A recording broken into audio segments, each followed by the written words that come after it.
This show is not intended for the treatment or prevention of disease, substitute for medical treatment, nor is an alternative to medical advice. Scientific evidence is discussed for informational purposes only.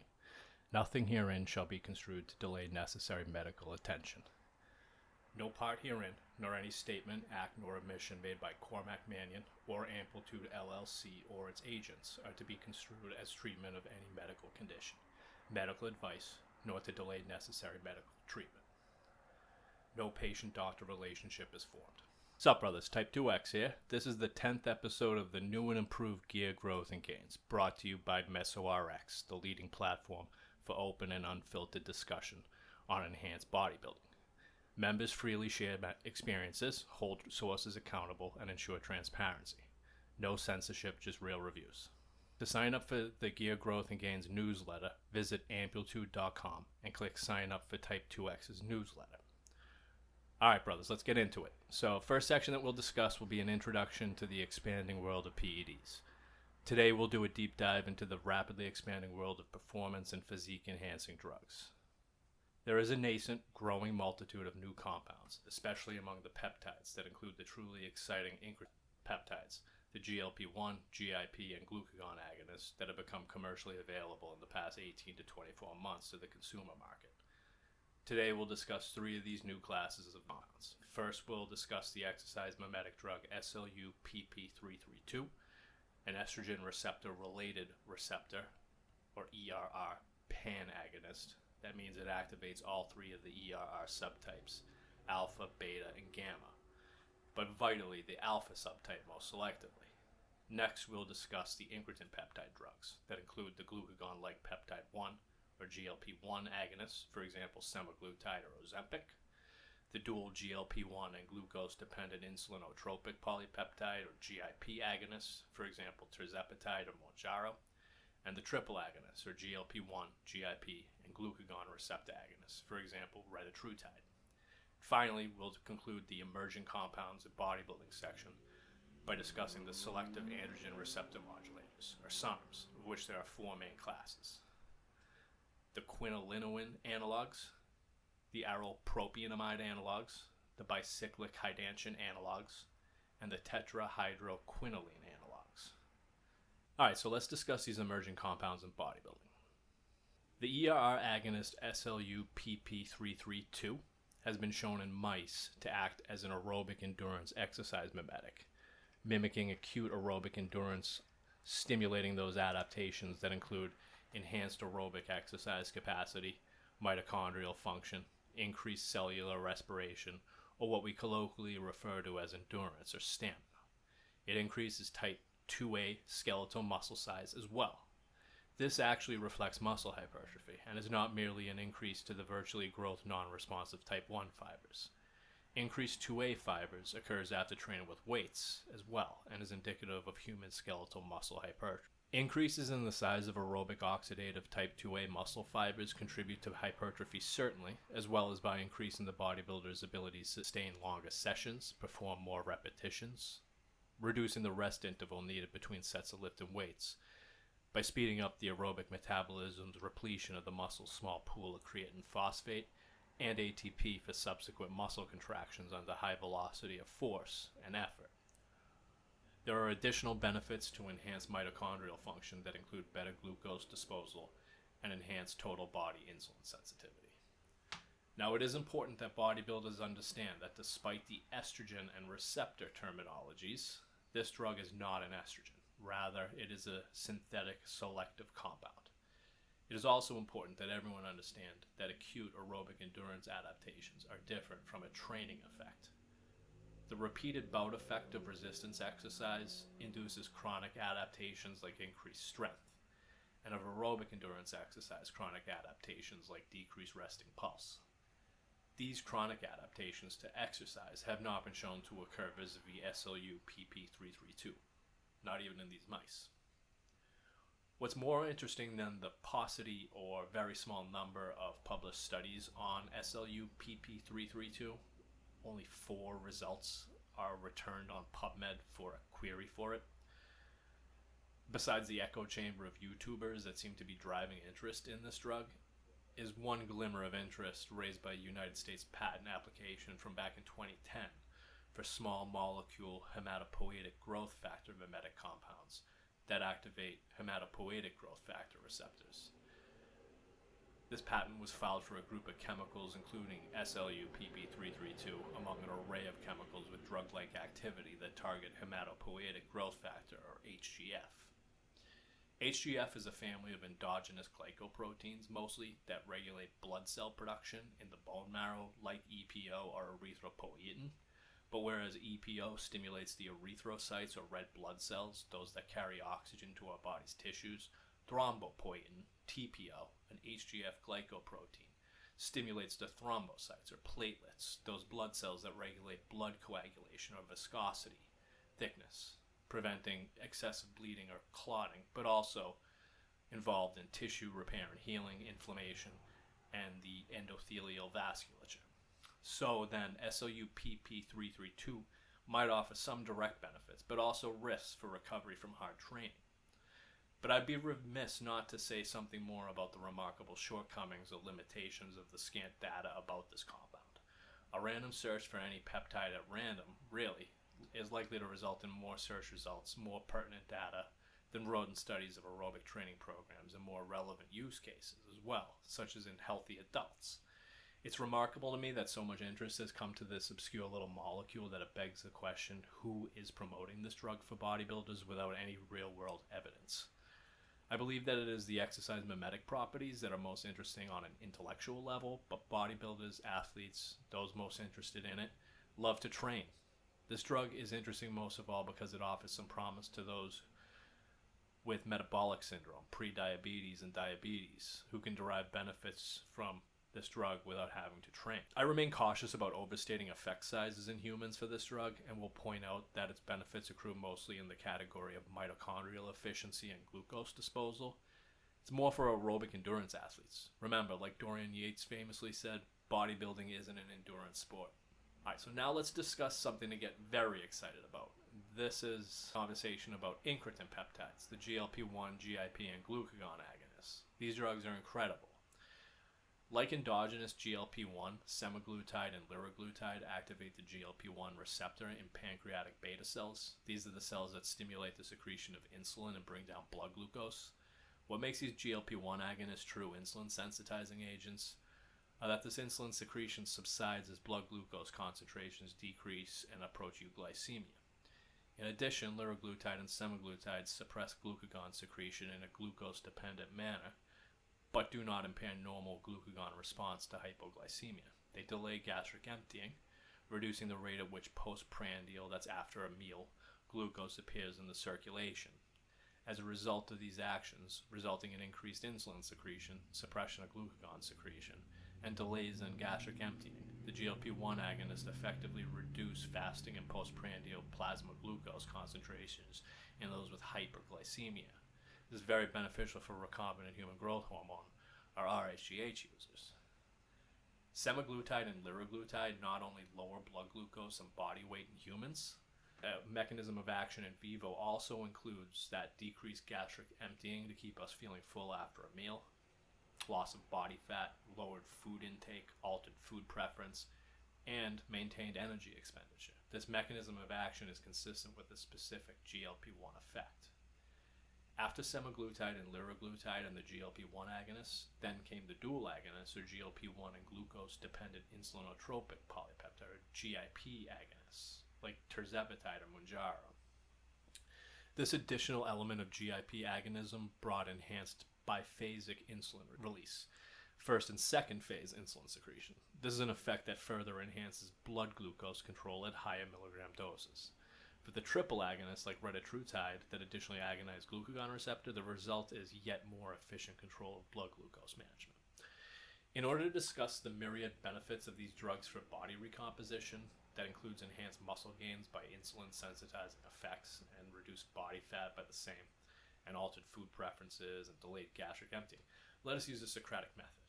One of my favorite members from the MesoRx forum, X-Ray Photon 13, asked whether his preference for once-weekly administration of GLP-1 meds that I take to include Ozempic and or Mounjaro would be better spread across daily microdoses, since he feels a diminution of appetite suppression in the day or days before his next injection.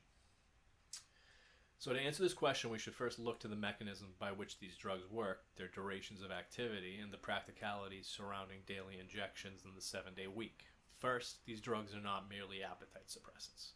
These drugs are true insulin sensitizing agents, malpartitioning agents actually, that increase lean body mass while reducing fat mass, increasing 24-hour energy expenditure.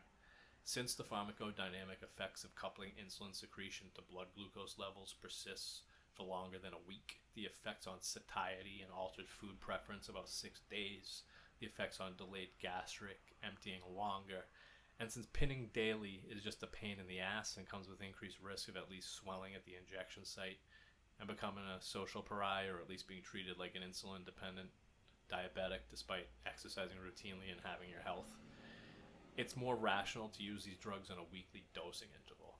And don't even bother with every 6 days given a 7-day week. It's just overly complicated, so just simplify. Hey guys, I don't know what you're doing for your blood work, but if you're using anyone besides Physique, you're lighting money on fire and probably not getting the right biomarkers to boot. This is especially true if LabCorp's within driving distance to you, because they're literally 1/3 the price of the competition. Use coupon code Type-IIx, that's TYPE-IIX. It's not case sensitive. You'll save 10%.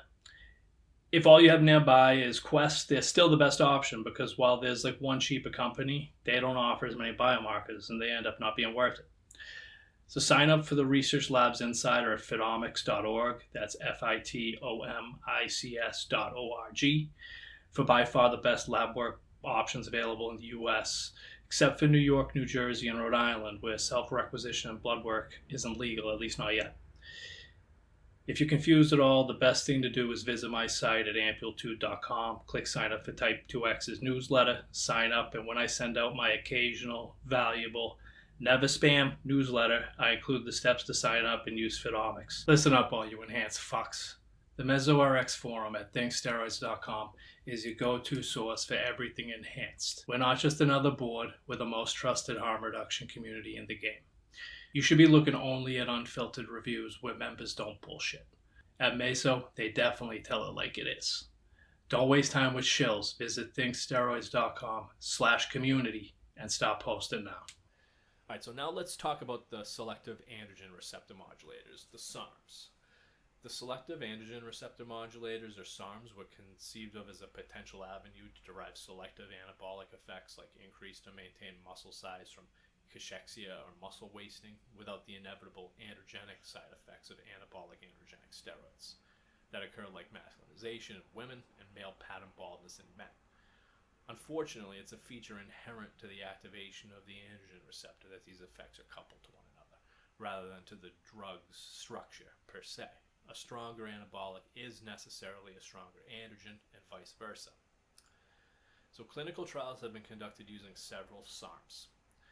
Discuss a few of them. So LGD4033 has been shown to increase bone mineral density, bone formation, and bone strength in preclinical models, leading to a small 21-day effect. Basically, they did a 21-day randomized placebo-controlled trial using ascending doses in healthy young men. The drug was well tolerated and showed significant dose-proportional gains in lean body mass and leg press strength. MK773 has undergone phase 2 studies in both men and women. One trial included 170 women aged 65 or older randomized to receive it or a placebo. Both groups also were treated with vitamin D and protein supplements. The results showed a significant increase in lean body mass from baseline to month 6 versus placebo, but no difference in leg strength or other physical function measures. Subjects receiving the drug also experienced modest increases in transaminases and decreased HDL, so they saw increased ALT and AST and dyslipidemia. Then ostarine, or Enbosarm. This drug has undergone the most extensive testing in clinical trials to date. In a phase 2A study, ostarine was shown to increase lean body mass and decrease fat mass, and to modestly improve the homeostatic model assessment, or HOMA. You see that as HOMA-IR. It's a measure of insulin sensitivity. A phase 2 randomized placebo controlled double-blind trial of enbosarm in cancer cachexia tested 2 doses of drug in men and women with cancer over a 16-week study period. Results showed significant increases in lean body mass. Adverse events included malignant neoplasm, progression, that's cancer, pneumonia, neutropenia, but these were not thought to be treatment related. Another study of enbosarm, this one in patients with non-small cell lung cancer, indicated that the drug increased lean body mass, improved strength, and improved survival, but did not meet its primary endpoints.